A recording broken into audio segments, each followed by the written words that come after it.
ಅರಸುಗಳ ಮೊದಲನೆಯ ಗ್ರಂಥದಿಂದ ವಾಚನ. ಅಧ್ಯಾಯ 2. ದಾವೀದನು ಸೊಲೊಮೋನನಿಗೆ ಕೊಟ್ಟ ಕಡೆಯ ಆದೇಶ.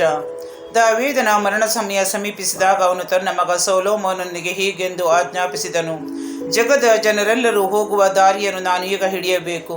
ನೀನು ಧೈರ್ಯದಿಂದಿರು, ನಿನ್ನ ಸಾಮರ್ಥ್ಯವನ್ನು ತೋರಿಸು. ನಿನ್ನ ದೇವರಾದ ಸರ್ವೇಶ್ವರ ಸ್ವಾಮಿಯ ಕಟ್ಟಳೆಯನ್ನು ಕೈಗೊಂಡು ಅವರ ಮಾರ್ಗದಲ್ಲಿ ನಡೆದುಕೋ.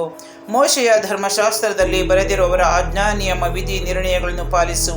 ಹೀಗೆ ಮಾಡುವುದಾದರೆ ನೀನು ಏನು ಮಾಡಿದರೂ ಎಲ್ಲಿಗೆ ಹೋದರೂ ಕೃತಾರ್ಥನಾಗುವೆ. ಇದಲ್ಲದೆ ಸರ್ವೇಶ್ವರ, ನಿನ್ನ ಸಂತಾನದವರು ಪೂರ್ಣ ಮನಸ್ಸಿನಿಂದಲೂ ಪೂರ್ಣ ಪ್ರಾಣದಿಂದಲೂ ನನಗೆ ನಂಬಿಕಸ್ಥರಾಗಿ ನಡೆದುಕೊಳ್ಳುವುದರಲ್ಲಿ ಜಾಗರೂಕರಾಗಿದ್ದರೆ ಅವರು ಇಸ್ರೇಲ್ ಸಿಂಹಾಸನದ ಮೇಲೆ ಕುಳಿತುಕೊಳ್ಳುವುದು ತಪ್ಪದು ಎಂದು ನನಗೆ ಮಾಡಿದ ವಾಗ್ದಾನವನ್ನು ಅವರು ಸ್ಥಿರಪಡಿಸುವರು. ಚೆರೂಯಳ ಮಗ ಯೋವಾಬನು ನನಗೆ ಮಾಡಿರುವುದನ್ನು ನೀನು ಬಲ್ಲೆ. ಅವನು 2 ಇಸ್ರೇಲ್ ಸೇನಾಪತಿಗಳನ್ನು, ಅಂದರೆ ನೇರನ ಮಗ ಅಬ್ನೇರನನ್ನು, ಯೆತೆರನ ಮಗ ಅಮಾಸನನ್ನು ಕೊಂದು ಹಾಕಿದರು. ಯುದ್ಧ ಕಾಲದಲ್ಲಿಯೋ ಎಂಬಂತೆ ಸಮಾಧಾನ ಕಾಲದಲ್ಲಿಯೂ ರಕ್ತ ಸುರಿಸಿ ಆ ಕಲಿಯನ್ನು ತನ್ನ ನಡುಕಟ್ಟಿಗೂ ಪಾದರಕ್ಷೆಗಳಿಗೂ ಹಚ್ಚಿಕೊಂಡರು. ಅವನಿಗೇನು ಮಾಡಬೇಕೆಂಬುದು ಬುದ್ಧಿವಂತನಾದ ನಿನಗೆ ಗೊತ್ತಿದೆ. ಅವನ ಮುದಿತಲೆ ಸಮಾಧಿಯನ್ನು ಸಮಾಧಾನದಿಂದ ಸೇರದಂತೆ ಮಾಡು. ಆದರೆ ಗಿಲ್ಯಾದಿನಾದ ಬರ್ಜಿಲ್ಲೆಯ ಮಕ್ಕಳಿಗೆ ಉಪಕಾರ ಮಾಡು. ಅವರು ದಿನನಿತ್ಯವೂ ನಿನ್ನ ಪಂಕ್ತಿಯಲ್ಲಿ ಊಟ ಮಾಡುತ್ತಿರಬೇಕು. ಏಕೆಂದರೆ ನಾನು ನಿನ್ನ ಸಹೋದರ ಅಬ್ಸಲೋಮನಿಂದ ತಪ್ಪಿಸಿಕೊಂಡು ಓಡಿ ಹೋದಾಗ ಅವರು ನನ್ನನ್ನು ಉಪಚರಿಸಿದರು. ಬೆನ್ಯಾಮೀನನಾದ ಗೇರನ ಮಗನು ಊರಿನವನಾದ ಶಿಮ್ಮಿ ನಿನ್ನ ಬಳಿ ಇರುತ್ತಾನೆ. ನಾನು ಮಹಾನಯಿಮಿಗೆ ಹೋದಾಗ ಅವನು ನನ್ನನ್ನು ಬಹು ಕ್ರೂರವಾಗಿ ಶಪಿಸಿದನು. ಆದರೂ ಅವನು ನನ್ನನ್ನು ಎದುರುಗೊಳ್ಳುವುದಕ್ಕೆ ಜೋರ್ಡಾನಿಗೆ ಬಂದಾಗ ನಾನು ಅವನಿಗೆ, ನಿನ್ನನ್ನು ಕೊಲ್ಲುವುದಿಲ್ಲ ಎಂಬುದಾಗಿ ಸರ್ವೇಶ್ವರನ ಹೆಸರಿನಲ್ಲಿ ಪ್ರಮಾಣ ಮಾಡಿದೆ. ನೀನಾದರೂ ಅವನನ್ನು ಶಿಕ್ಷಿಸದೆ ಬಿಡಬೇಡ. ನೀನು ಬುದ್ಧಿವಂತ. ಅವನ ಮುದಿತಲೆ ರಕ್ತಮಯವಾಗಿ ಸಮಾಧಿ ಸೇರುವಂತೆ ಏನು ಮಾಡಬೇಕೆಂದು ನಿನಗೆ ಗೊತ್ತಿದೆ. ದಾವೀದನ ಮರಣ. ಅನಂತರ ದಾವೀದನು ಮರಣ ಹೊಂದಿ ಪಿತೃಗಳ ಬಳಿಗೆ ಸೇರಿದನು. ಅವನ ಶವವನ್ನು ದಾವೀದ ನಗರದಲ್ಲಿ ಸಮಾಧಿ ಮಾಡಿದರು. ದಾವೀದನು ಇಸ್ರಾಯೇಲನ್ನು ಆಳಿದ್ದು 40 ವರ್ಷ, ಹೆಬ್ರೋನಿನಲ್ಲಿ 7 ವರ್ಷ, ಜೆರೂಸಲೇಮಿನಲ್ಲಿ 33 ವರ್ಷ ಆಳಿದನು. ಸೊಲೊಮೋನನು ತನ್ನ ತಂದೆ ದಾವೀದನ ಸಿಂಹಾಸನವನ್ನು ಏರಿದನು. ಅವನ ರಾಜ್ಯ ಸಮೃದ್ಧಿಯಾಗಿ ಬೆಳೆಯಿತು. ಆದೋನಿಯನ ವಧೆ. ಹಗ್ಗೀತಳ ಮಗ ಆದೋನಿಯನು ಸೊಲೊಮೋನನ ತಾಯಿಯಾದ ಬತ್ಸೆಬೆಯ ದರ್ಶನಕ್ಕೆ ಬಂದನು. ಆಕೆ ಅವನನ್ನು, ನೀನು ಸಮಾಧಾನದಿಂದ ಬಂದಿರುತ್ತೀಯೋ ಎಂದು ಕೇಳಿದಳು. ಅವನು, ಹೌದು, ಸಮಾಧಾನದಿಂದ ಬಂದಿದ್ದೇನೆ ಎಂದನು. ಆಮೇಲೆ ಅವನು, ನಿಮಗೊಂದು ಮಾತು ಹೇಳಬೇಕೆಂದು ಬಂದಿದ್ದೇನೆ ಎನ್ನಲು ಆಕೆ, ಹೇಳು ಎಂದಳು. ಆಗ ಅವನು, ರಾಜ್ಯ ನನಗೆ ಬರಬೇಕಾಗಿತ್ತು. ನಾನೇ ಅರಸನಾಗುವೆನೆಂದು ಇಸ್ರಾಯೇಲರೆಲ್ಲರೂ ಎದುರು ನೋಡುತ್ತಿದ್ದರೆಂಬುದು ನಿನಗೆ ತಿಳಿದ ವಿಷಯ. ಆದರೆ ಅದು ತಪ್ಪಿ ನನ್ನ ತಮ್ಮನಿಗೆ ಹೋಯಿತು. ಅದು ಸರ್ವೇಶ್ವರನಿಂದಲೇ ಅವನಿಗೆ ದೊರಕಿತು. ಅದಿರಲಿ, ನನ್ನದೊಂದು ಭಿನ್ನಹವಿದೆ, ಅದನ್ನು ತಿರಸ್ಕರಿಸಬೇಡಿ ಎಂದನು.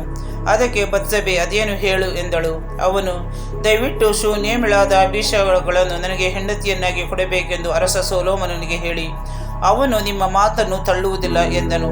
ಬತ್ಸೆಬೆ, ಒಳ್ಳೆಯದು, ನಾನು ನಿನ್ನ ಪರವಾಗಿ ಸನ್ನಿಧಿಯಲ್ಲಿ ಅರಿಕೆ ಮಾಡುತ್ತೇನೆ ಎಂದು ಹೇಳಿದಳು. ಆಕೆ ಆದೋನಿಯನ ಪರವಾಗಿ ಮಾತಾಡಲು ಅರಸ ಸೊಲೊಮೋನನ ಬಳಿಗೆ ಬರುತ್ತಿರುವಾಗ ಅರಸನೇ ಎದ್ದು ಹೋಗಿ ಆಕೆಯನ್ನು ಎದುರುಗೊಂಡು ನಮಸ್ಕರಿಸಿದನು. ಆ ನಂತರ ತಾನು ಸಿಂಹಾಸನದ ಮೇಲೆ ಕುಳಿತು ರಾಜಮಾತೆಗಾಗಿ ಒಂದು ಆಸನವನ್ನು ತರಿಸಿದನು. ಆಕೆ ಅವನ ಬಲಗಡೆಯಲ್ಲಿ ಕುಳಿತುಕೊಂಡಳು. ಒಂದು ಸಣ್ಣ ಭಿನ್ನಹವಿದೆ, ಅದನ್ನು ತಿರಸ್ಕರಿಸಬೇಡ ಎಂದು ಹೇಳಿದಳು. ಅರಸನು, ತಾಯಿ, ಏನು ಬೇಕು ಕೇಳಿ, ನಾನು ಆಗದು ಎನ್ನುವುದಿಲ್ಲ ಎಂದನು. ಆಕೆ, ಶೂನೇಮಿಳಾದ ಅಬೀಷಗಳು ನಿನ್ನ ಅಣ್ಣ ಆದೋನಿಯನಿಗೆ ಹೆಂಡತಿಯಾಗಲು ಅಪ್ಪಣೆಯಾಗಲಿ ಎಂದಳು. ಆಗ ಅರಸ ಸೊಲೊಮೋನನು ತನ್ನ ತಾಯಿಗೆ, ಆದೋನಿಯನಿಗಾಗಿ ಶೂನೇಮಿಳಾದ ಅಬೀಷಗಳನ್ನು ಮಾತ್ರ ಕೇಳುವುದೇಕೆ? ಅವನಿಗೆ ರಾಜ್ಯವನ್ನು ಕೊಡಬೇಕೆಂದು ಕೇಳು. ಅವನು ನನ್ನ ಅಣ್ಣನಲ್ಲವೇ? ಯಾಜಕ ಎಬ್ಯಾತಾರನು, ಚೆರೂಯಳ ಮಗ ಯೋವಾಬನು ಅವನ ಪಕ್ಷದವರಾಗಿದ್ದಾರೆ ಎಂದು ಉತ್ತರ ಕೊಟ್ಟನು. ಇದಲ್ಲದೆ ಅರಸ ಸೊಲೊಮೋನನು, ಸರ್ವೇಶ್ವರನಾಣೆ, ಆದೋನಿಯನ ಈ ಮಾತಿನ ನಿಮಿತ್ತ ನಾನು ಅವನನ್ನು ಮರಣಕ್ಕೆ ಪಾತ್ರನೆಂದು ಎಣಿಸದಿದ್ದರೆ ದೇವರು ನನಗೆ ಬೇಕಾದುದನ್ನು ಮಾಡಲಿ. ನನ್ನ ತಂದೆ ದಾವೀದನ ಸಿಂಹಾಸನದ ಮೇಲೆ ನನ್ನನ್ನು ಕುಳ್ಳಿರಿಸಿ ಅಭಿವೃದ್ಧಿಗೊಳಿಸಿ ತಾವು ವಾಗ್ದಾನ ಮಾಡಿದಂತೆ ನನಗೆ ಮನೆತನವನ್ನು ಕಟ್ಟಿದ ಸರ್ವೇಶ್ವರನಾಣೆ, ಆದೋನಿಯನು ಈ ದಿನವೇ ಸಾಯಬೇಕು ಎಂದು ಹೇಳಿದನು. ಅಂತೆಯೇ ಯೆಹೋಯಾದ ಅವನ ಮಗ ಬೆನಾಯನಿಗೆ ಆಜ್ಞಾಪಿಸಿದನು. ಅವನು ಹೋಗಿ ಆದೋನಿಯನನ್ನು ಹೊಡೆದು ಕೊಂದು ಹಾಕಿದನು. ಎಬ್ಯಾತಾರನ ಗಡೀಪಾರು. ಯೋವಾಬನ ಸಾವು. ಬಳಿಕ ಅರಸ ಸೊಲೊಮೋನನು ಯಾಜಕನಾದ ಎಬ್ಯಾತಾರನಿಗೆ, ನೀನು ಅಣತೋತಿನಲ್ಲಿರುವ ನಿನ್ನ ಮನೆಗೆ ಹೋಗು. ನೀನು ಮರಣಕ್ಕೆ ಪಾತ್ರನು. ಆದರೆ ನೀನು ಸ್ವಾಮಿ ಸರ್ವೇಶ್ವರ ಮಂಜೂಷವನ್ನು ಹೊತ್ತುಕೊಂಡು ನನ್ನ ತಂದೆ ದಾವೀದನೊಡನೆ ಸಂಚರಿಸುತ್ತಾ ಅವರ ಕಷ್ಟ ದುಃಖಗಳಿಗೆ ಪಾಲುಗಾರನಾಗಿದ್ದುದರಿಂದ ಈ ದಿನ ನಿನ್ನನ್ನು ಕೊಲ್ಲಿಸುವುದಿಲ್ಲ ಎಂದು ಹೇಳಿದನು. ಆದರೆ ಅವನನ್ನು ಸರ್ವೇಶ್ವರನ ಯಾಜಕವೃತ್ತಿಯಿಂದ ತೆಗೆದುಬಿಟ್ಟನು. ಹೀಗೆ ಸರ್ವೇಶ್ವರ ಶೀಲೋವಿನಲ್ಲಿದ್ದ ಏಲಿಯ ಮನೆಯನ್ನು ಕುರಿತು ಹೇಳಿದ ಮಾತು ನೆರವೇರಿತು. ಈ ಸುದ್ದಿ ಯೋವಾಬನಿಗೆ ಮುಟ್ಟಿತು. ಅವನು ಕೂಡಲೇ ಸರ್ವೇಶ್ವರನ ಗುಡಾರಕ್ಕೆ ಓಡಿ ಹೋಗಿ ಬಲಿಪೀಠದ ಕೊಂಬುಗಳನ್ನು ಹಿಡಿದುಕೊಂಡನು.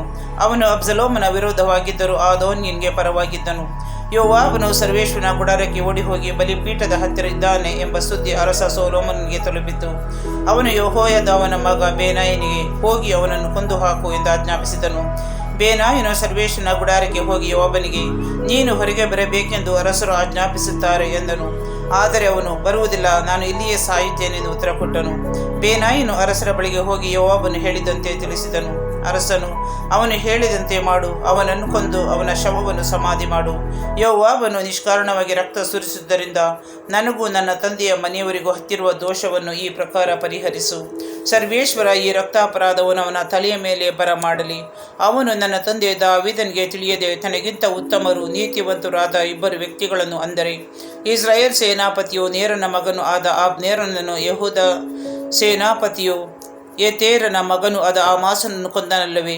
ಈ ಇಬ್ಬರನ್ನು ವಧಿಸಿದ ಪಾಪವು ಯೋವಾಬನ ತಲೆಯ ಮೇಲೂ ಅವನ ಸಂತಾನದವರ ತಲೆಯ ಮೇಲೂ ಇರಲಿ.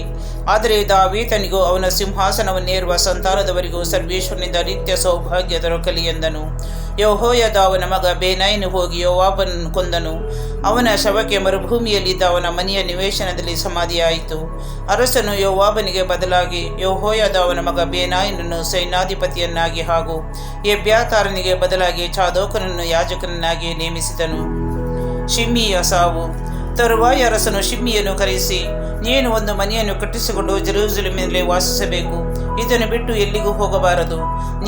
ಇದನ್ನು ಬಿಟ್ಟು ಕಿದ್ರೋನ್ ಹಳ್ಳದ ಆಚೆಗೆ ಹೋದೆಯಾದರೆ ಅದೇ ದಿವಸ ನಿನಗೆ ಮರಣ ಶಿಕ್ಷೆಯಾಗುವುದೆಂದು ತಿಳಿದುಕೋ, ಮತ್ತು ಆ ರಕ್ತಾಪರಾಧವು ನಿನ್ನ ತಲೆಯ ಮೇಲೆ ಇರುವುದು ಎಂದು ಹೇಳಿದನು.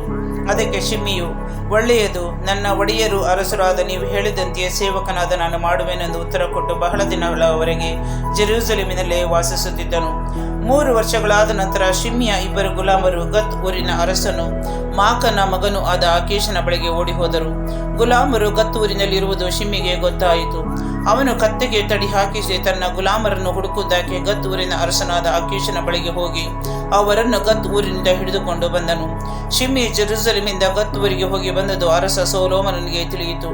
ಅವನು ಶಿಮ್ಮಿಯನ್ನು ಕರೆಯಿಸಿ, ನೀನು ಈ ಊರನ್ನು ಬಿಟ್ಟು ಎಲ್ಲಿಗಾದರೂ ಹೋದರೆ ಅದೇ ದಿನದಲ್ಲಿ ನಿನಗೆ ಮರಣ ಶಿಕ್ಷೆಯಾಗುವುದೆಂದು ಖಂಡಿತವಾಗಿ ಹೇಳಿ ಸರ್ವೇಶ್ವರನ ಹೆಸರಿನಲ್ಲಿ ನಿನ್ನಿಂದ ಪ್ರಮಾಣ ತೆಗೆದುಕೊಂಡೆನಲ್ಲವೇ? ಆಗ ನೀನು ಒಳ್ಳೆಯದು, ಹಾಗೆಯೇ ಮಾಡುತ್ತೇನೆಂದು ಹೇಳಿದೆಯಲ್ಲವೇ?